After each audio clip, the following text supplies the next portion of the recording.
En esta segunda presentación del curso virtual en el tratamiento de la esclerosis múltiple, vamos a abordar los tratamientos modificadores de la enfermedad, haciendo foco en los fármacos que hoy consideramos de primera línea, los interferones, el acetato de glatiramert, la teriflunomida y el dimetilfumarato. Mi nombre es Geraldine Luetic, soy médica neuróloga, directora del Instituto de Neurociencias de Rosario y estoy a cargo del Departamento de Enfermedades Desmielinizantes y Esclerosis Múltiple. Pertenezco al grupo de trabajo de enfermedades desmielinizantes de la Sociedad Neurológica Argentina y hace más de 27 años que me dedico a la atención de pacientes con esclerosis múltiple. También participo en forma activa en estudios observacionales de vida real y en ensayos clínicos internacionales, y tengo también actividades de docencia. Estos son mis conflictos de interés. Antes de referirnos puntualmente a cada una de las terapias de primera línea, vamos a repasar algunos conceptos que van a ser tratados más en detalle en otras presentaciones, pero es necesario traerlos aquí para poder poner en contexto a estos fármacos. Este es un gráfico muy conocido, donde podemos ver la evolución temporal de la esclerosis múltiple, incorporando los conocimientos que tenemos actualmente. Y sabemos que en un primer momento predomina la inflamación y los fenómenos de regeneración y reparación son bastante eficientes. Si uno deja librado a la evolución natural de la enfermedad, la inflamación va disminuyendo, la reparación se va agotando y empieza a predominar un componente neurodegenerativo que tiene un correlato clínico con la discapacidad, y también hay un correlato a nivel de las imágenes. Mucho tiempo antes del inicio clínico del diagnóstico, se van describiendo actualmente síntomas inespecíficos que se están estudiando y que ya podemos hablar de que hay un pródromo de la enfermedad. Es muy importante entonces tener en cuenta que hay una ventana para el tratamiento, sobre todo para estos fármacos de los que vamos a hablar, que tienen fundamentalmente su eficacia en el componente inflamatorio de la enfermedad. Entonces, cuanto más temprano sea el abordaje terapéutico, mayores van a ser los beneficios a largo plazo. Inicialmente, cuando teníamos pocas drogas para tratar la enfermedad, predominaba un abordaje escalonado, pero actualmente, con la incorporación de tantos fármacos, la discusión central pasó a ser si debemos priorizar la seguridad e iniciar un tratamiento con fármacos más seguros e ir escalonando según la respuesta, o bien anteponer la efectividad y ser más agresivos de entrada usando drogas de alta eficacia o invirtiendo la pirámide.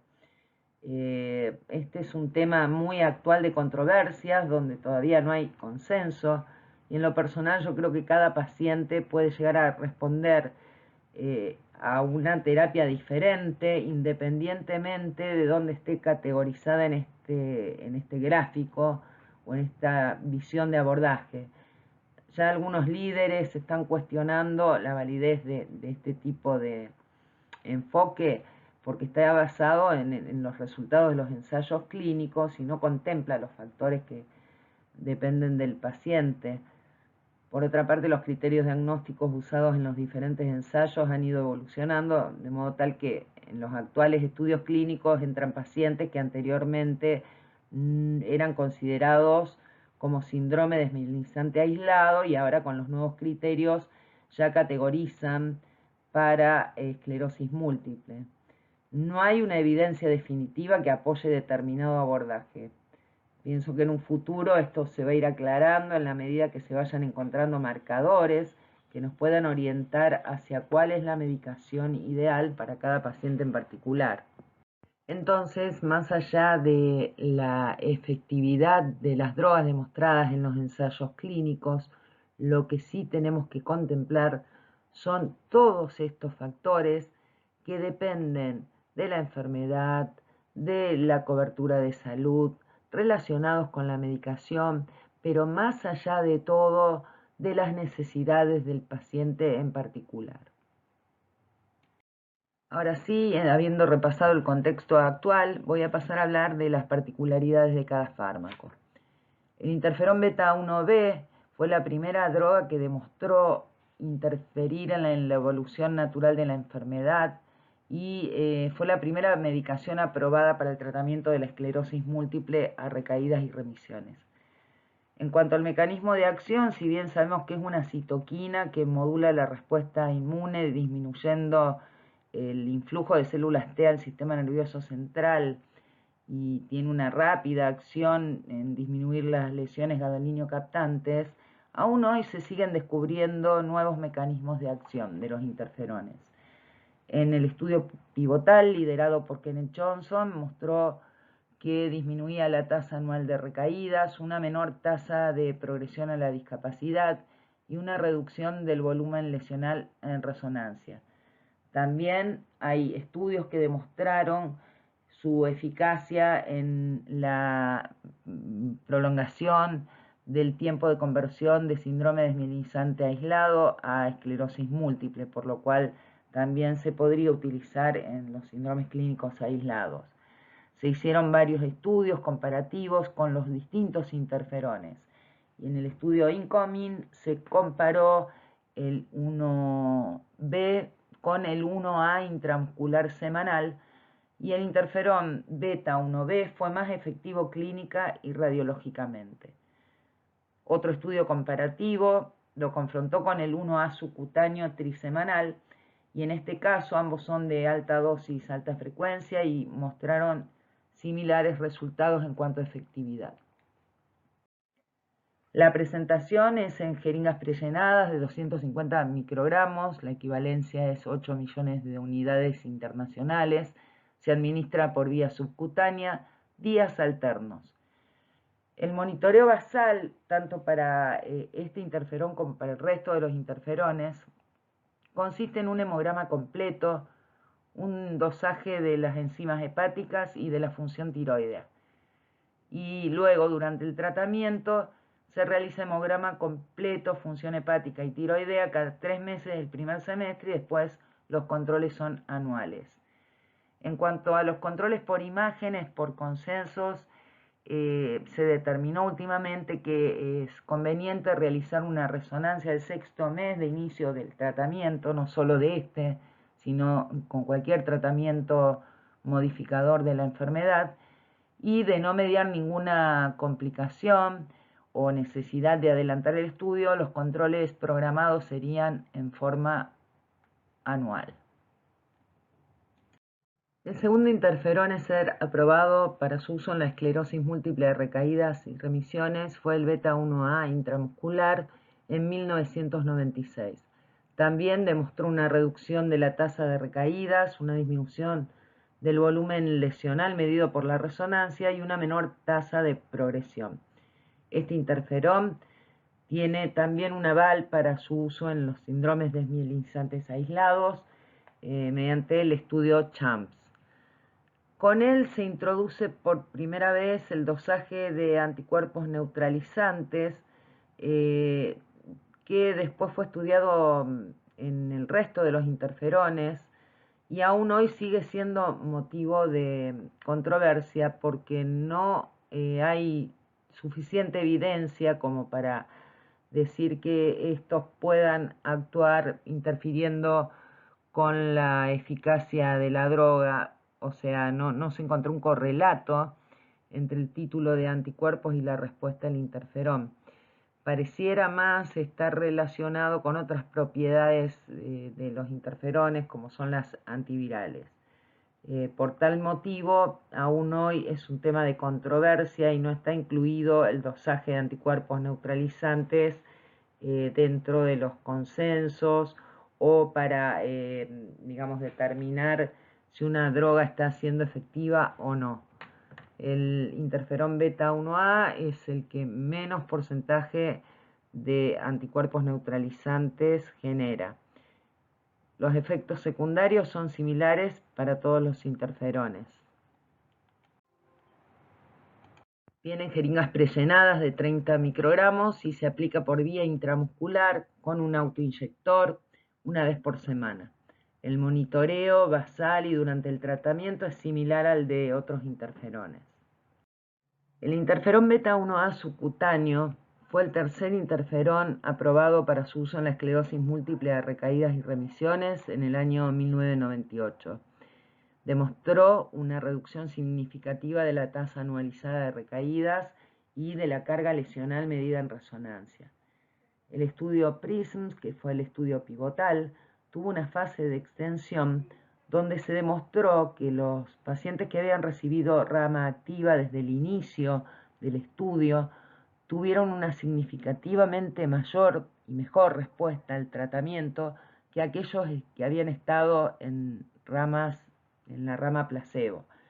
Esto dio los primeros indicios de lo que hoy ya sabemos, de que el tratamiento precoz es más beneficioso que el tardío. Y la FDA lo aprobó a pesar de que el interferón beta-1A intramuscular gozaba con la aprobación como droga huérfana, porque en un estudio head-to-head, que fue el estudio Evidence, donde se compararon 44 microgramos de interferón subcutáneo 3 veces por semana con los 30 microgramos semanales de interferón beta-1A, la proporción de pacientes libres de recaídas y actividad en resonancia fue mayor en el grupo de interferón 44 microgramos 3 por semana. Este fue el motivo por lo que se logra la aprobación de FDA, por parte de la FDA. La presentación es en jeringas prellenadas o cartuchos multidosis de 22 y 44 microgramos.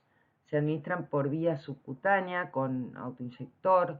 La frecuencia es 3 veces por semana y el monitoreo de laboratorio es similar al resto de los interferones.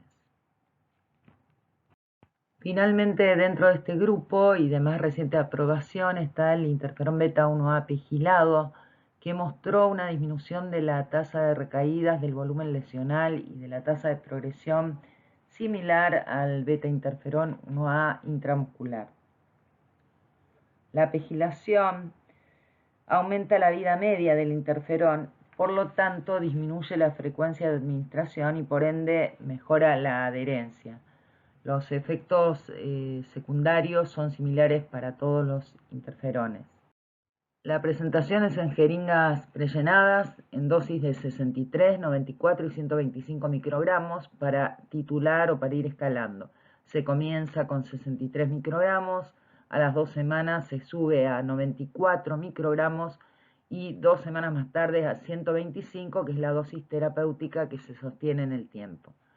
La vía de administración es subcutánea con autoinyectores descartables y el monitoreo basal y de seguimiento es similar al resto de los interferones. Los eventos adversos más frecuentes de los interferones son las reacciones y lesiones en los sitios de inyección, fundamentalmente con los subcutáneos, que pueden ir desde un leve eritema, prurito, dolor, ardor en el lugar de la inyección, hasta lesiones importantes tipo úlcera o necrosis de piel. Esto se puede atenuar instruyendo al paciente sobre la adecuada higiene de la zona y sobre la rotación de los sitios para no sobrecargar, dejar descansar las distintas áreas, ir cambiando el lugar de modo tal que al menos pasen 10 días hasta volver al mismo sitio de inyección. En cuanto a los síntomas pseudogripales, también son bastante frecuentes, se dan más al inicio del tratamiento y se puede mitigar acompañando la inyección con la toma de ibuprofeno. Este cuadro consiste en fiebre, decaimiento, artralgias, mialgias, escalofríos. En general se va atenuando con los meses de tratamiento, pero en algunos pacientes resulta ser bastante limitante. Sobre todo los que tienen fatiga y termosensibilidad son los más afectados y realmente en algunos casos interfiere con la adherencia y disminuye la calidad de vida.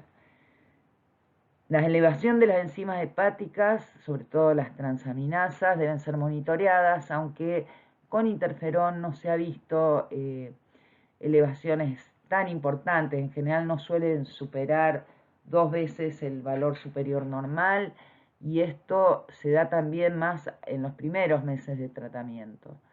Si llegara a haber una elevación de enzimas hepáticas, bueno, superando 3 veces el límite superior, es una indicación de suspensión del tratamiento. Los anticuerpos neutralizantes, cuya implicancia clínica aún permanece en debate, los de menor dosis, como dijimos, generan menos anticuerpos, y los de más dosis y frecuencia generan más porcentaje de anticuerpos neutralizantes. Se cree que tienen más efecto a nivel de las propiedades antivirales, interferirían más a ese nivel que a nivel inmunomodulador. Y la cefalea después de la inyección también es un síntoma que aparece como evento adverso bastante frecuente, y el manejo es sintomático. En esta fotografía vemos una úlcera y necrosis en sitio de inyección en una paciente que estaba tratada con interferón beta hacía muchos años y no cumplía con la rotación adecuada. Para destacar, hasta la fecha se siguen publicando datos que van cada vez consolidando más el perfil de seguridad a largo plazo de los interferones en más de 1.800.000 años paciente de datos. No se observaron casos de leucoencefalopatía multifocal progresiva, ni se vio un aumento del riesgo de infecciones graves, ni incremento de las neoplasias. La mayoría de los otros fármacos requiere un periodo de lavado para cambiar de una a otra medicación. En el caso del interferón, por su mecanismo de acción, no es necesario, y por su perfil, se trata de un inmunomodulador y no un inmunosupresor, por lo cual no se esperaría ningún efecto aditivo. Es más, se puede utilizar como terapia puente para los casos de suspensión de drogas que tienen más riesgo de actividad rebote.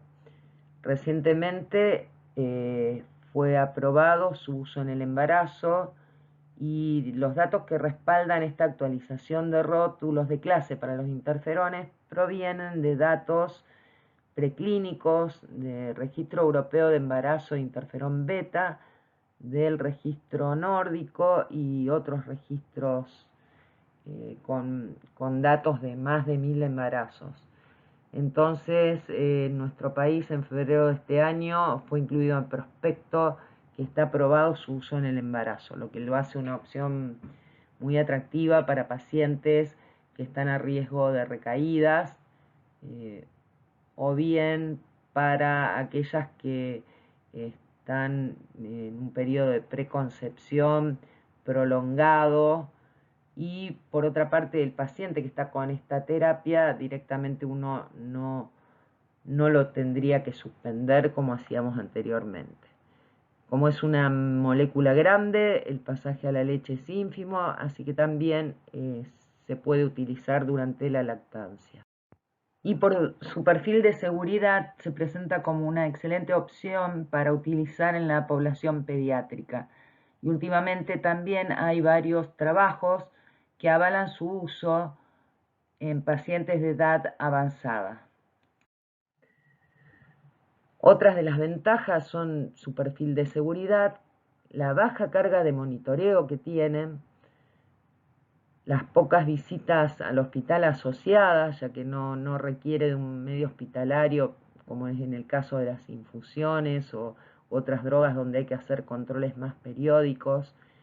No requiere un tiempo para recuperarse después de la interrupción, esto ya lo mencionamos anteriormente, y en estos tiempos de pandemia no sería necesario retrasar el inicio de tratamiento en los pacientes que no están cursando un COVID, así que se muestra como una muy buena opción para un inicio de tratamiento en estos tiempos. El acetato de glatiramer, otra de los fármacos de primera línea, aprobado en 1996, es un péptido de 4 aminoácidos que mimetiza la porción antigénica de la mielina. Tiene un mecanismo de acción totalmente diferente. Es un potente inductor de la respuesta de tipo TH2. Interactúa con el complejo mayor de histocompatibilidad. La forma de administración también es subcutánea. Vienen dos presentaciones, 20 miligramos, que es justamente la que originalmente se aprobó, es todos los días subcutáneo, y más recientemente la fórmula de 40 miligramos 3 veces por semana. Esta droga es sumamente segura al ser un polipéptido, digamos, y no requiere ningún tipo de monitoreo. Los eventos adversos del acetato de glatiramer son las reacciones en sitio de inyección, aunque con menor intensidad que la que se da con los interferones. Las medidas son las mismas, una adecuada asepsia y rotación de los sitios. Otro evento adverso que se ve después de mucho tiempo de aplicar la medicación es la lipoatrofia. Es como un hundimiento, una atrofia del tejido adiposo que estéticamente puede llevar a problemas para el paciente. La opresión, dolor torácico que aparece inmediatamente luego de la inyección es un evento adverso que no es tan frecuente, pero sobre el cual tenemos que advertir a nuestros pacientes porque puede causar mucho miedo y sensación de muerte inminente. Esto se cree que se da porque entra en forma masiva la molécula al torrente sanguíneo y es un evento adverso que desaparece espontáneamente en el término de 15 minutos y si el paciente no está advertido, se va a asustar mucho, va a pensar que está cursando un infarto o realmente hay pacientes que no lo presentaron nunca en el término de años de tratamiento y otros que tuvieron la desagradable experiencia. Al estar advertidos, eso tranquiliza y bueno, es menos el impacto. También puede dar rubefacción, disnea, palpitaciones y ansiedad. No se reportaron casos de leucoencefalopatía multifocal progresiva en pacientes tratados con acetato de glatiramer. Su indicación, además de la esclerosis múltiple a recaídas y remisiones, está avalada en el síndrome desmielinizante aislado, según los resultados del estudio PRECISE, donde retrasa la aparición de esclerosis múltiple en pacientes con síndrome desmielinizante aislado. Y por su perfil de seguridad, también se puede utilizar en el embarazo y en la lactancia. Pasando ahora a las terapias orales, dentro de las drogas de primera línea, la teriflunomida fue aprobada en el 2012 en Estados Unidos y en Argentina en 2013 para su uso en la esclerosis múltiple a recaídas y remisiones. Es un inmunomodulador, inhibidor selectivo de la enzima dihidroorotato de hidrogenasa que interfiere en la síntesis de pirimidinas a nivel mitocondrial y actúa sobre los linfocitos activados, respetando los linfocitos inactivos. Es el metabolito activo de la leflunomida, que ya es un fármaco que hace años se usa para tratar la artritis reumatoidea, y de ella heredó muchas de las advertencias de seguridad. La teriflunomida no solo fue estudiada contra placebo en los estudios pivotales TEMSO y TOWER, sino también se diseñó el estudio TENERE, que fue un estudio comparativo contra interferón alta dosis, alta frecuencia, demostrando una similaridad de eficacia. Y por otra parte se hicieron estudios donde se demostró la disminución de la atrofia en los estudios pivotales y también su utilidad en el síndrome desmielinizante aislado.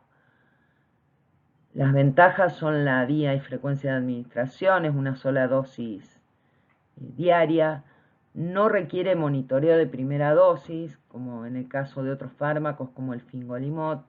Los efectos, por lo que hablamos del mecanismo de acción, son inmunomoduladores, o sea, no entraría en esta categoría más que en la inmunosupresión. Y como en el caso de los interferones y el acetato de glatiramer, no hay ningún caso reportado de leucoencefalopatía multifocal progresiva. La presentación en comprimidos recubiertos de 14 miligramos para administración oral con una frecuencia diaria, y el monitoreo basal debe incluir un hemograma completo, función hepática, un cribado para tuberculosis y el test de embarazo.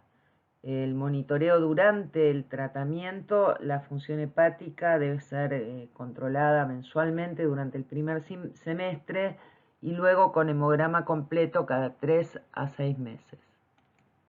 En cuanto a las advertencias y eventos adversos, bueno, la teratogenia y embriotoxicidad fue descrita en realidad con la leflunomida y en modelos animales.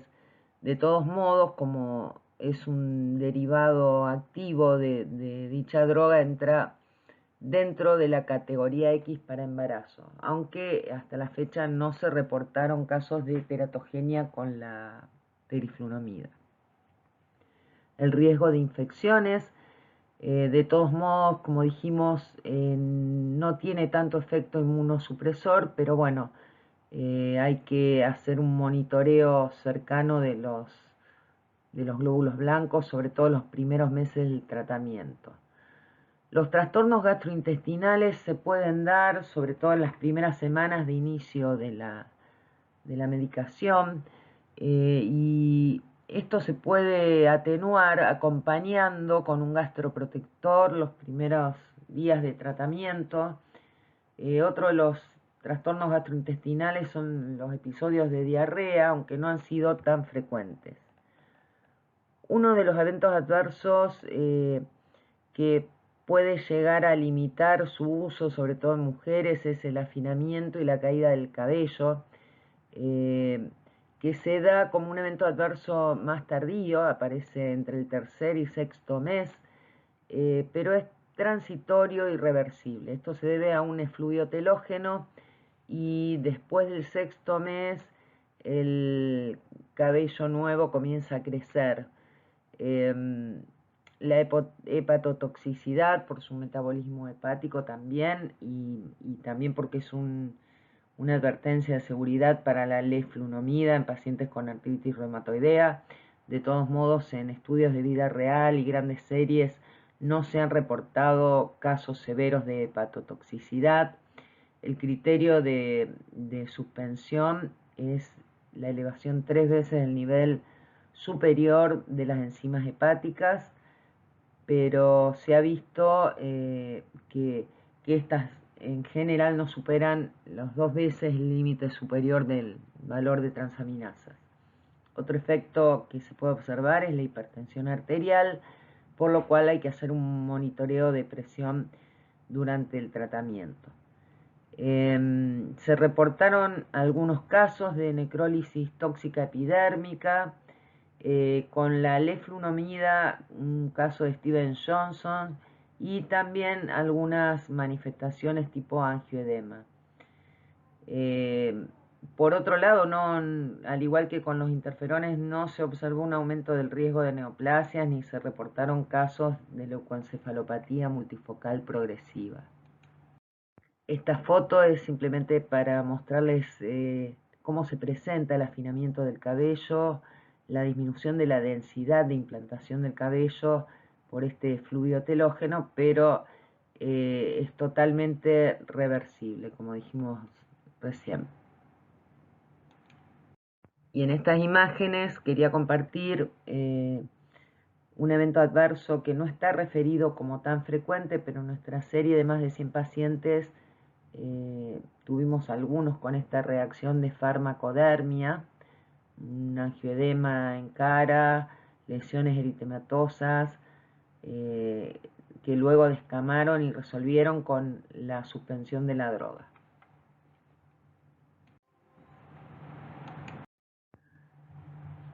Sin un procedimiento de eliminación acelerada, la teriflunomida puede alcanzar hasta 8 meses y en algunos casos más para llegar a un nivel inferior a 0,02 miligramos por litro, y es el único de los fármacos orales que se usa para la esclerosis múltiple que tiene este procedimiento de eliminación acelerada.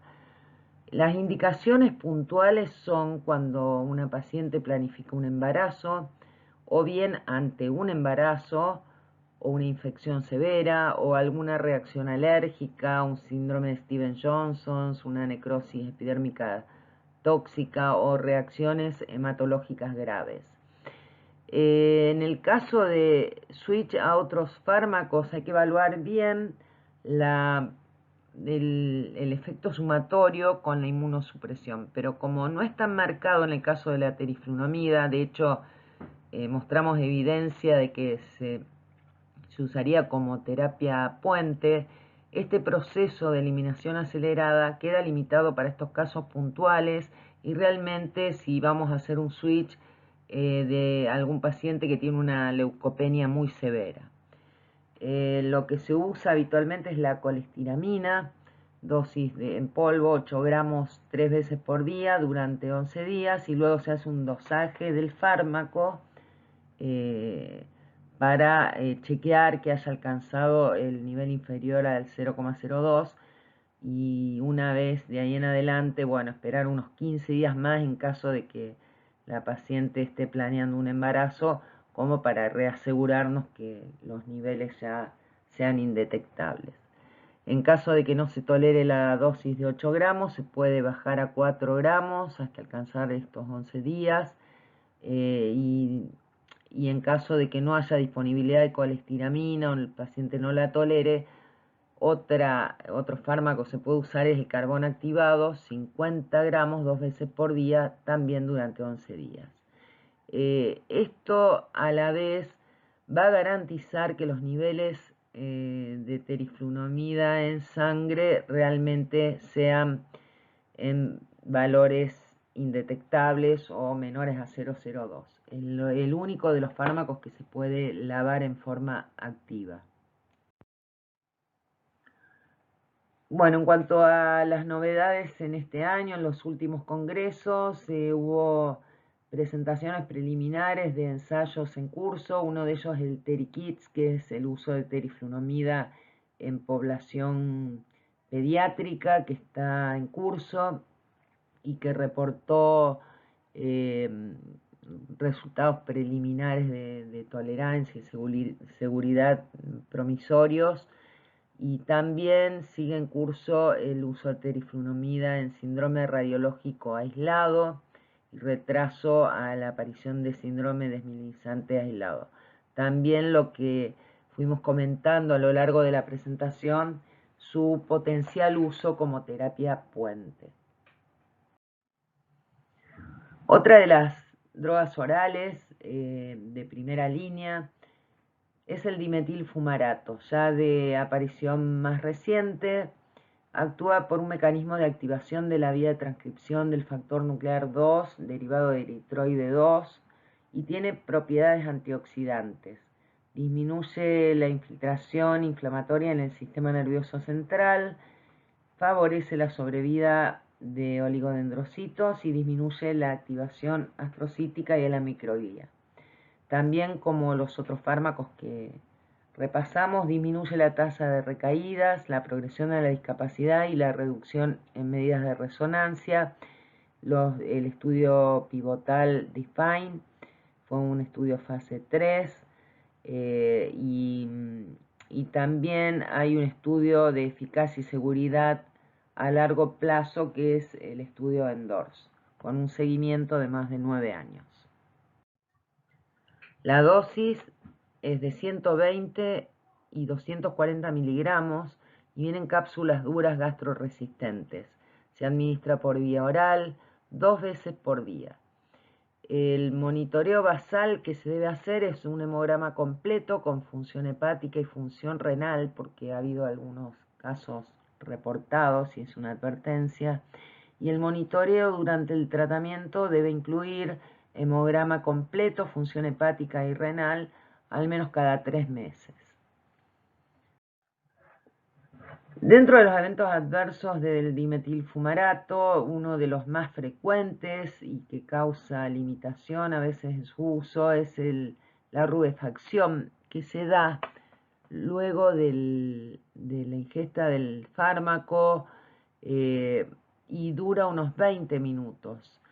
Consiste en un enrojecimiento y sensación de calor que puede ir de leve a moderado en la zona de la cara y el cuello y la parte superior del tórax, y en algunos pacientes se va atenuando después de las primeras dosis con los meses de uso, pero en otros realmente es un problema. Se cree que es por un aumento de la liberación de prostaglandinas y en otras patologías como atenuante, bueno, se usa disminuir la dosis transitoriamente y luego también se postula el uso de 75 miligramos de ácido acetil salicílico en forma no recubierta. Si es la forma recubierta, tienen que ser 325 miligramos previo a la ingesta de medicación, con lo que se atenuaría este evento adverso tan molesto.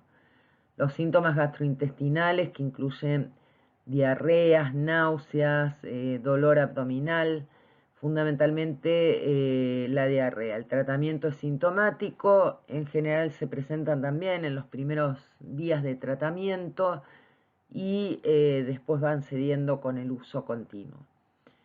Las alteraciones de las enzimas hepáticas, la leucopenia y linfopenia, que puede llegar a disminuir, esto se ve en los estudios pivotales, hasta un 30% el nivel basal de los leucocitos y de los linfocitos en especial. Puede dar reacciones de hipersensibilidad en anafilaxia, síndrome de Fanconi, que es muy poco frecuente, y en el caso de este fármaco sí se describieron casos de leucoencefalopatía multifocal progresiva y de reactivaciones herpéticas en un 5% de los pacientes tratados. En esta foto podemos ver el evento adverso de flashing en un paciente en tratamiento con dimetilfumarato. Como mensaje final, quiero compartir algunos conceptos que me parecieron muy importantes y que van a ser los desafíos que vamos a tener que resolver en un futuro.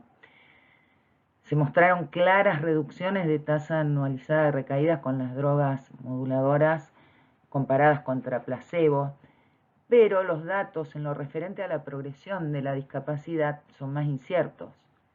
La variación que hay en la definición de progresión de la discapacidad lleva a una variación en la clasificación relativa de los tratamientos y hace que los productos más antiguos ranqueen más bajo en la escala. Por lo tanto, vamos a requerir estudios más rigurosos para evaluar plenamente los efectos comparativos del tratamiento para los distintos fármacos utilizados para la esclerosis múltiple. En cuanto a los estudios, también los datos a largo plazo deben ser rediseñados porque muestran riesgos de sesgo graves que impiden que las comparaciones sean sólidas entre estos estudios. Entonces necesitaríamos también diseñar ensayos clínicos o con un análisis del tipo intención a tratar, intention to treat, para que esto apoye mejor nuestra práctica clínica y la parte regulatoria respecto a estos fármacos. Hasta que no dispongamos de eso, vamos a tener que continuar contemplando en forma individual el fármaco que es adecuado para cada paciente, o sea, seguir con este abordaje individualizado y no desviarnos hacia los resultados netamente de algunos estudios. Yo creo que finalmente vamos a tener marcadores de respuesta a los tratamientos y que cada uno de los fármacos de los que hablamos en esta charla van a seguir vigentes dentro de este terreno cada vez más amplio de posibilidades, delineando cada vez con más precisión cuál va a ser su aplicabilidad efectiva en los distintos subgrupos seleccionados de pacientes. Muchas gracias.